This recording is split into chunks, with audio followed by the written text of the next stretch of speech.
Hey folks, I'm Mark Ryan. This is Super Review, and this is the Aful Cantor. This is a new 14 BAIM from Aful, the makers of the Performer 5, the Performer 8, the Explorer, which I recently reviewed and loved. And well, this one is kind of their flagship IM. This thing has got 14 balanced armatures coming in at a price of $800, which is definitely making it the most expensive of the Aful IM so far. But I would say in addition to requiring somewhat deep pockets in order to enjoy the Cantor, you might also need deep ears. And what do I mean by this very mysterious and weird thing?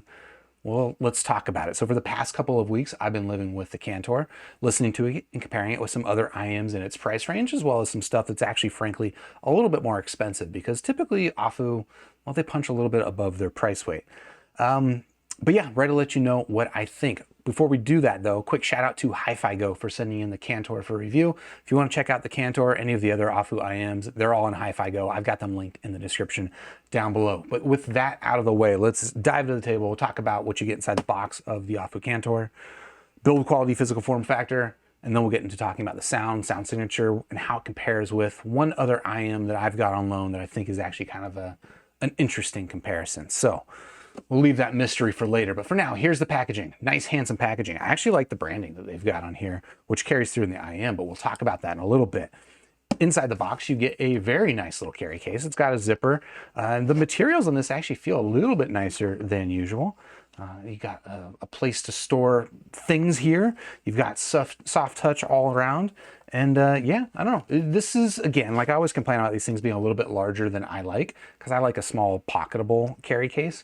But for storing your $800 IMs and maybe putting them on like the coffee table or something where they're nice and attractive and they're going to be seen, this is kind of a nice way to do it. So I do like this little carry case. Apart from that, the accessories are pretty slim, but pretty standard. You do get 3 different sets of ear tips.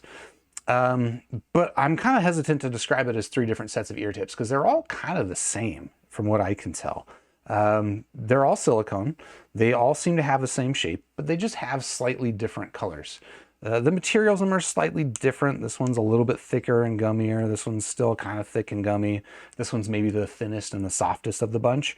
But for the most part, these are all kind of the same basic silicone ear tip. Now, what's notable, and we'll get into talking about this when we get into talking about the fit, but Aful actually recommends that you use their tips specifically. And we'll talk about why that might actually be important. So these might be the tips that you're stuck with. But let's put those to the side. Apart from that, you get a cleaning brush, which is kind of nice, along with one of these little things. We're not going to talk about what this does because it's disgusting. But if you need it, it's probably nice to have it. And then you also get a little clip for holding your IM cable together. This thing actually seems to be made of real leather, the only part of this package that is, and that's frankly kind of rare. But let's move that to the side and talk about the IM itself, starting with this cable, which is actually a really beautiful, nice cable. You can kind of see it is a nylon wrapped cable, and nylon wrapped cables can kind of run the gamut from, usually, frankly, they're pretty stiff. This one's not stiff at all, though. The behavior on this thing is fantastic. And I think partly because the weight on this little connector here is a little bit heavier than usual, it just gives this like a nice dangliness to it. It's like, almost feel like Scorpion throwing this thing around. Like it feels fantastic. Excellent behavior on it. The thickness on it, I think, is just right. Like it feels really nice with this IM. I did not have any particular issues with microphonics, which can be an issue with nylon cables, although I'll be honest, I didn't extensively test for it. I'll just say I didn't notice it when listening to it. And usually that means that there's not really any microphonics issues with this cable. There is a chin slider of sorts. It doesn't stay in place super well, but it stays in place okay. It definitely is the sort of thing that will unseat itself and move itself around when I'm handling the IMs, not so much when I'm wearing them. So it is functional there. And then otherwise you get your preformed ear hooks and your standard 2-pin connector. So I'll show you this. You can swap out this with another 2-pin cable if you'd like, but again, I think frankly this is a really nice cable, both in terms of behavior as well as in terms of aesthetics, as well as in terms of matching the aesthetics of the IM itself, that frankly I do not recommend replacing this cable. I think this thing is fantastic. The only thing I'll point out, and I feel like I'm a little bit of a hypocrite for even mentioning this, but I have to mention it, is that Aful is not doing anything in terms of swappable terminations on their cables. I actually don't care. I like that this thing is a 3.5 mil cable. That's all I care about. But I know a lot of people like to have the flexibility. You can buy this in a 4.4 mil version if you'd like, but you're having to make that decision up front versus a lot of IMs in this price range, but as well as even in lower price ranges are giving you that swappable termination. I will say I much prefer not swapping a non-swappable termination if it's going to be smaller than the swapping termination. But if you can make the swapping version this compact, and some people are doing that, it is nice to have. Okay, apart from that, let's talk about the IM earpieces themselves. Now, the first thing I'm going to say about these things is that I think these things are freaking gorgeous. All right, this thing, the Cantor comes in 2 different visual styles. This one, oh my gosh, I forgot what it's called. I should have noted this down. Marine Echo or something like that. I think this is far and away the best look. Like, it goes really well with this kind of like futuristic type that they've got on the logo. Like, it's just a nice, subtle, high quality look. I really, really dig this. The other one looks a little bit like stained glass. And what's interesting is that some people really, really like the look of that one. I don't. I don't like the stained glass one that much. This guy, I think, looks cool. Maybe just because it reminds me of like a QDC, like a high-end QDC from a couple of years ago. Maybe I've just got that burned into my brain as like, that's quality, but I don't know. I really dig the look on the Cantor here. Around it, you've got shells that are blue, kind of like a deep blue, but you can see that they are semi-transparent. So you can see some of the drivers that are going down in there. I think what's probably the most interesting thing to see, and it's actually kind of hard to see, I don't know if we're going to get this on camera so much, a little bit, you can kind of see these stripes going back and forth. Like the Magic 1, the Cantor has kind of this like internal channeling inside of the resin of the IM that is contributing to the tuning of it. I think it's a really cool technology, and it's cool to see it in action. I actually kind of wish that it was even more transparent and a little bit easier to see, because frankly, that was like the best part of the Magic 1. The Magic 1's a fine sounding IM, but really it was all about just kind of like looking at it and kind of the wonder of the technology. And that's going on here. Just would be nice to see a little bit more of it. The other thing that I did want to mention about this before we get into the fit and comfort is I'm actually kind of impressed with the size of this thing. I mentioned this thing has 14 balanced armatures per side. Per side, there's 28 balanced armatures in total. And the size of this thing is frankly just like, it's fine. Like, it's not that big versus most other IMs. It's maybe a little bit thicker front to back, but like really, like, I would say this is almost like a medium size, a medium to a medium small size in terms of these top to bottom, left to right dimensions, front to back dimensions, right? Did a really impressive job with the packaging on it until we get to, frankly, my biggest issue with this IM in general, which is this nozzle. And maybe it's not super obvious yet. So let me go and take the ear tip off. Oh wait, I'm gonna keep going. There's the nozzle here on the Cantor. And this thing is frankly the reason why I said that you might need deep ears for this IM. This is going to be a limiting factor for, I think, a lot of people, including myself, unfortunately, when it comes to the Cantor, is that this is a pretty long nozzle. It's also pretty different. You can see that it's got this metal protrusion sticking out the end of it that makes it even longer than it would look otherwise. Like, just imagine if this resin came all the way out here, just how long that would look. It really is that long, okay? So it's a very long IM. It fits quite deep. I'll give you a fit demonstration in a little bit, but the one other thing I wanted to mention, and this is why Aful actually recommends that you use their ear tips, is let me pull in an alternative ear tip. Here's a spring tip, just kind of show you what's going on. The way that the ear tips fit on this IM is not just over the metal, right? You want to go actually over the resin shell as well, so that the metal actually protrudes and sticks out into kind of the volume of the ear tip. Now here with the spring tips, creates a couple of problems. One, you can see there's like a bunch of space around the nozzle, but also the nozzle is actually sticking out past the end of the spring tip, okay? Not comfortable, if you can imagine, not very comfortable. But even on ear tips where it doesn't stick through, and the spring tips are notoriously short, so I'm using this as kind of an extreme example. Most ear tips, it will not stick out the end of it like this.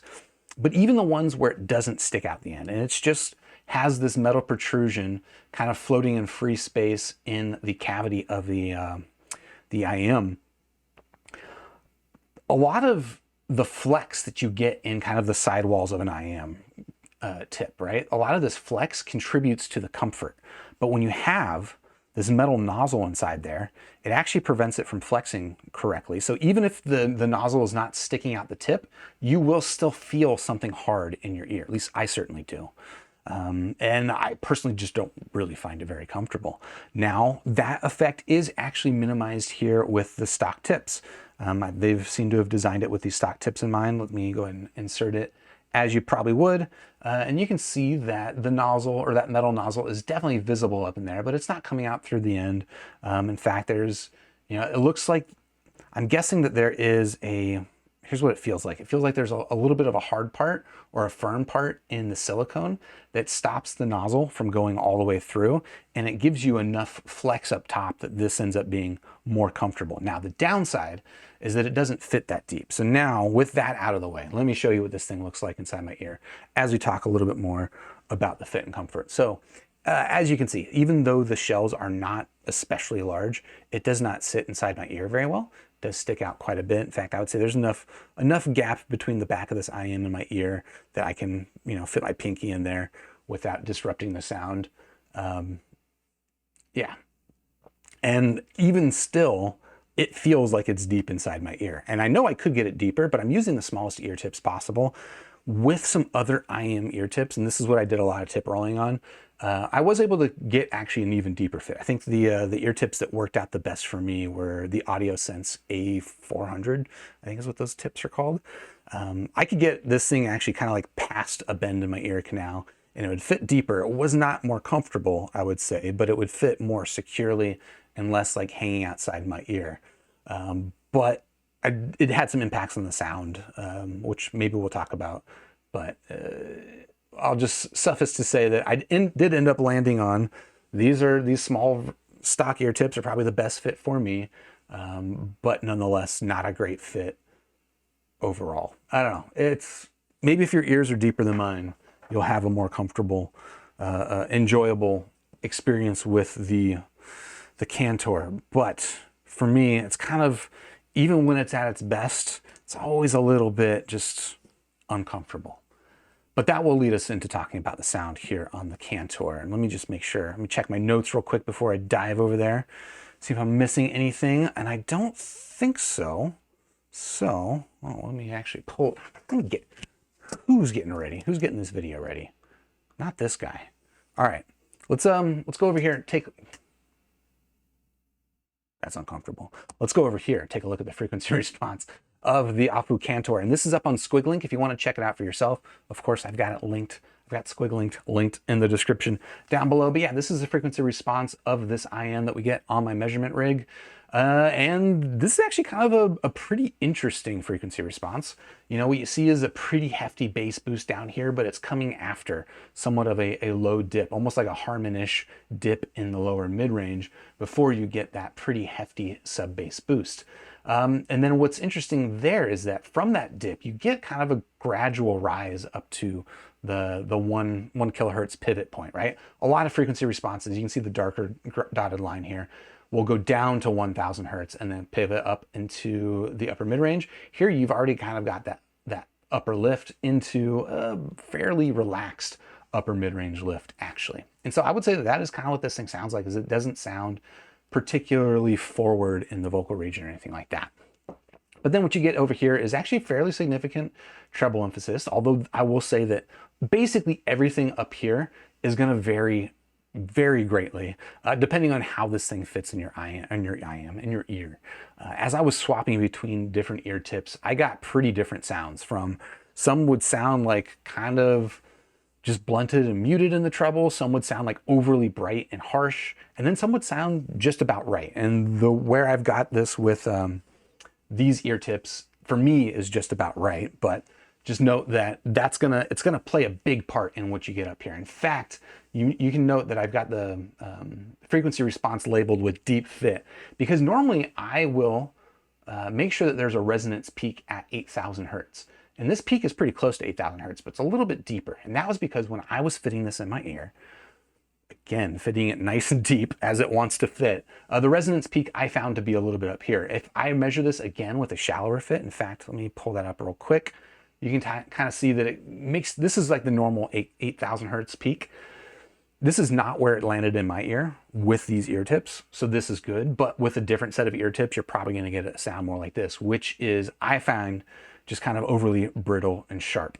But you get it to fit a little bit deeper. You get that, you just push that peak a little bit further in, and you get a sound that's more balanced like this. Now, what do I think that actually sounds like? Okay, that was the graph.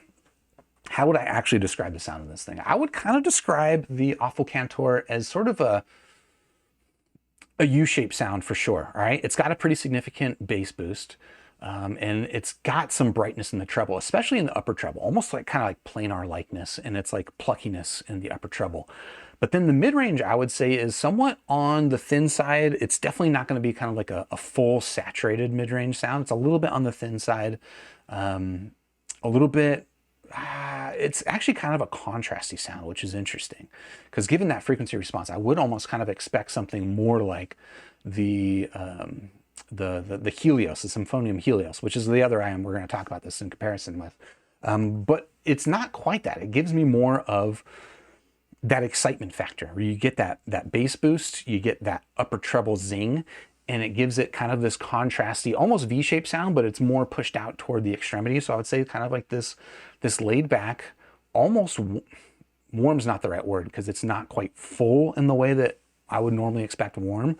But it does have kind of like this almost downward sloping sound signature, apart from, that's the basic gist of it. Now, in terms of technical performance, I actually think it's pretty good. I alluded to it earlier. It kind of gives me a little bit of planar pluckiness in its transients.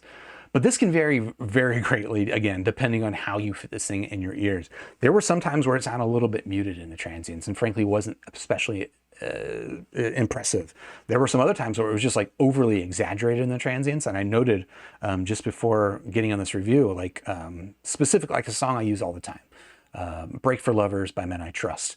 There is a treble titch at the very beginning of that song that just, it plays on like a metronome almost, that was just kind of awful sounding on this thing. But with the right tips and just carefully guiding it in terms of insertion depth in my ear, I did get it to a point where it actually sounds really nice. It sounds, again, it gives me the hi-fi detail vibes, while still being more contrasty than mid-rangey, if that makes sense. There was one other song that I noted. I think it was a Love Song by The Cure. If you're familiar with that song, again, it has like some high frequency percussion in the beginning. I want to say it's almost like a tambourine or a maraca or something like that. That sounded really bad on the Cantor when I was wearing the wrong tips. With the right tips, go back to that song, like, okay, that actually makes a pretty significant difference in terms of my enjoyment factor. And unfortunately, that's just kind of like a defining character of this IM, is that dialing in the sound and then balancing it against your comfort is kind of this constant struggle. And I feel like at its best, it's nice. It's a very good sounding IM. It's got a nice incisive attack front to back. The bass can be a little bit inconsistent because it is, well, one, you got balanced armature bass, which is actually pretty good. The execution on the Cantor is actually pretty good, but more so it's just, it's fairly sub-bass focused, and it's got that mid-range dip. So if you're looking for, nice impressive attack and fun bounciness on kick drums and stuff like that, that's not really where this thing lines up. This will do better with your more typical electronic bass hits, stuff like that. But where I was going, I would say that like the imaging on this thing actually is pretty fantastic when it's dialed in right. But again, that where it's dialed in right is kind of like this razor thin edge of comfort and sound that kind of was a struggle to keep that balance. And I don't know, that's kind of like my overall thoughts on this IM. I'll bring in the Symphonium Helios for a comparison, which price range on this thing is like $1,100, so it's more expensive, but this thing's been out for a couple of years now at this point. I think why I want to compare these is that, one, they are both all balanced armature sets. And if you watched one of my videos I published earlier this year, I actually kind of have a bias for all balanced armature sets. Like I don't know, there's something about all BA sets that I really like. So that puts these in kind of like a similar consideration for me. Price range is similar enough, but there's also this. Let me hop back over to Squiglink. I apologize for the ghostiness, but let me pull up the frequency response of the Helios on top. And you can see, well, let's get that color to be a little bit more legible. We're almost there. All right, you can see that the frequency responses are actually kind of similar. Probably the biggest differences in these graphs, just from a visual standpoint, like from what I would assume I would hear, is going to be here in the lower mid-range, where I mentioned that the Cantor can sound a little bit thin in the lower mids. Or the Helios is like taking that another step forward, and that might not look like a massive difference. It is a pretty significant difference, especially when you're already talking about a pretty thin mid-range. So that was why I was kind of curious to compare these things. Again, all BA sets, very similar tuning, at least on the graph, and somewhat similar in price range. But they're actually pretty different. So while this kind of gives me that contrasty, almost V-shaped sound signature, this one is much more of a midsy sound signature, much more treble forward, but not in like an aggressive, shimmery, like sparkly treble. It's just like a really nice, smooth, vocal forward treble set. If you've heard something like the Dan Clark Audio E3, this kind of reminds me of the DCA E3's vocal representation. Just highly textured, really smooth, forward for sure, but not like aggressive and fatiguing at all. Whereas the Cantor's treble ends up sounding contrastier, right? Whereas this can kind of sound a little bit more midsy and low contrast. This is definitely the contrastier sound, kind of the more aggressive, weighty sound. And this is probably the one that's going to be the more fun for most people with most music. But if you're really into that vocal content, I really do think that the Helios does a standout job, whereas the Cantor does an okay job with the vocal stuff, but certainly nothing standout. But I don't know. I think that's going to do it for my thoughts here on the Aful Cantor. Again, it's like at the same time super impressive, but also just like really difficult to balance on the edge of comfort and that sound quality. And even when it is at its best, like, I don't know, it's not my favorite sound. I think it's a good sounding IM. I think when you get it dialed in, it is competing well with IMs at its price point, although maybe not my favorite. I don't know, out of 5 stars, I'm gonna give the Cantor 3 stars. If you've got deep pockets and deep ears, this thing might work out even better for you than it does for me, but that's where I land on this thing. Yeah, if you want to check it out, of course, I've got it linked in the description down below. Again, shout out to Hi-Fi Go. And while you're down there, if you haven't already, please do hit the like button, subscribe to the channel, ding the YouTube bell, and I'll catch you on the next super review. Cheers.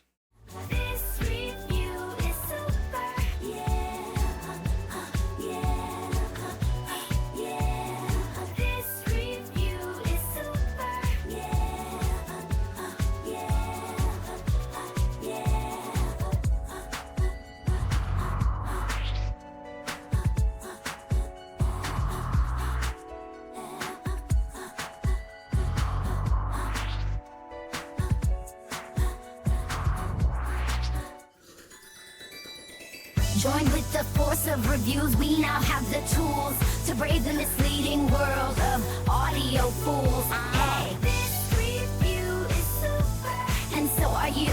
Grab your headphones, sniff a graph, and share your thoughts in this pursuit.